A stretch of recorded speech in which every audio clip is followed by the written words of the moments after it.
This is a documentary on modern corruption and how it relates to the Catholic notion of justice, narrated by Chasse Rush.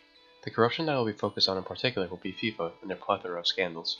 There are three aspects of the Catholic notion of justice that make up a triangle of sorts: commutative justice, justice between individuals; contributive justice, individual's obligation to society; and distributive justice, the obligation of society towards the individual.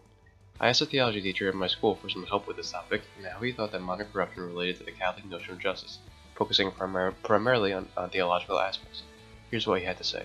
And note, this interview was actually taken on February 26th. Hello, my name is Chasse Rush. I'm here with Dr. J on February 28th, right? Here in Signal Prep. And Dr. J, I have a question. How do you think what do you think the role of modern corruption in today's society and how it relates to the three aspects of the Catholic notion of justice? In the interest of time, I will try to sum up what Dr. J had told me. He told me of a story that Jesus told in which there is a poor man named Lazarus and a rich man, who both die. Lazarus sees the poor man with Abraham and Moses and asks Abraham if he can do anything for him, for he is suffering. Abraham replies that he has given him the prophets, which is a reference to Jesus. This is what Dr. J had to say about what this story says. I think what is really telling is that when someone who's in a position of privilege in society, somebody's on top, when they get things taken away from them, they think it's a grand injustice and they want God to do something about it. Whereas the people who are on the bottom of society don't even have the things to begin with. And so corruption happens, I think, to people on top, people who are privileged, because they have a sense that it's justice that they have all that they do. And therefore, they make an assumption that people who don't have don't deserve it. And that's not God's point of view. Dr. J then told me of another story that Jesus told, in which he tells people that when they host a party, take the lowest position at the table, not the highest. He then tells them to tell the others to go to a higher place that they deserve at the table. This is what Dr. J had to say about what this story means. They say, no, go to your higher place that you deserve. And he's telling them that because he wants them to know that anybody who's in the place they deserve is there because of a gift. Now, how does FIFA and their most recent scandals relate to the Catholic notion of justice? First off, one must understand exactly what FIFA had done in order to understand which of the three aspects of justice they had shattered. It had all begun in 2010, when FIFA had decided to choose two host countries for the World Cup at the same time, even under much criticism.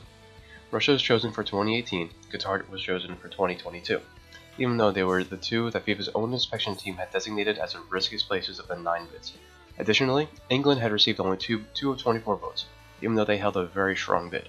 Fast forward to 2015, and 15 officials are arrested by the United States FBI in May for corruption in the Russia and Qatar votes. Later in December, 16 more officials were arrested, including 2 FIFA vice presidents. Evidence had been found that over $150 million in bribes had been transferred to officials for votes and for marketing rights. Yet despite all of this, Sepp Blatter was still re-elected in May of 2015, until he decided to step down in June. This video from John Oliver's Last Week Tonight explains why this happened. Blatter's re-election was absolutely a foregone conclusion. Everyone knew this was coming.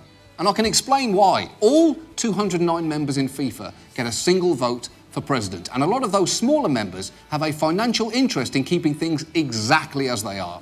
All share equally the profits from the World Cup, regardless of size or soccer prowess. Liechtenstein gets as much money as Germany, Andorra gets as much money as Spain, and Montserrat gets as much money as United States. That's right. The US gets the same share as Montserrat, which A, isn't even a country, and B, has a population of less than 6,000. To top it all off, 4,000 migrant workers in Qatar are expected to die while constructing stadiums before a single game is even played. Qatar is like a modern-day slave state, where the migrant workers cannot leave because their visas must be issued by their employers. Not only that, but also temperatures there during the summer can reach up to 120 degrees Fahrenheit, making it practically impossible to play soccer there. But that does not matter to FIFA officials. They will force players to play as long as they make their money. Yet FIFA continues to assert that they are a non-profit organization that simply has $1 billion in the Swiss bank account as a backup reserve. Ridiculous. Now, how does all of this apply to the Catholic notion of justice? Or rather, which aspect of Catholic justice does this apply to? Specifically, this is a failure on FIFA's part to follow distributive justice, the obligation of society or government towards the individual. In this case, FIFA failed to practice justice towards the countries that are part of FIFA, as well as towards all of those that had followed and loved the game of soccer and the players themselves. They've been corrupt and had accepted bribes, which are the same exact criticisms that Amos had of Israel. Because of FIFA's corruption, the other 7 of the 9 countries that held bids for the World Cup were not given a fair chance to hold one. Not only that, but as a result of their corruption and picking up Qatar to host the World Cup, 4,000 innocent migrant workers that are trapped in Qatar are going to die while constructing the stadiums where the games will be played. Does FIFA care, however? The answer is no, and all they care about is their business and their money. They accept their bribes and do not care about how their actions affect others. This correlates with Amos chapter 2 verse 6, which states, "Because they hand over the just for silver and the poor for a pair of sandals." FIFA is handing over the just players in other countries that hold bids on the World Cup so that they can make over $150 million. And now the rest of the fans have to watch as these incidents tarnish their beloved game while there is nothing they can do about it. The players themselves now are also going to be forced to play in an unsafe area with grilling conditions, for Qatar can reach 120 degrees Fahrenheit during the summer. The officials at the top will make their millions through corruption while they watch the people below them suffer, and yet they will not care at all. FIFA has truly failed us all through their corruption, and it is disgusting. Hopefully now, with the election of a new president, FIFA can make some reformations and rid themselves of all corruption so that they can practice proper distributive justice, comparable to what Amos wants for Israel. Thank you.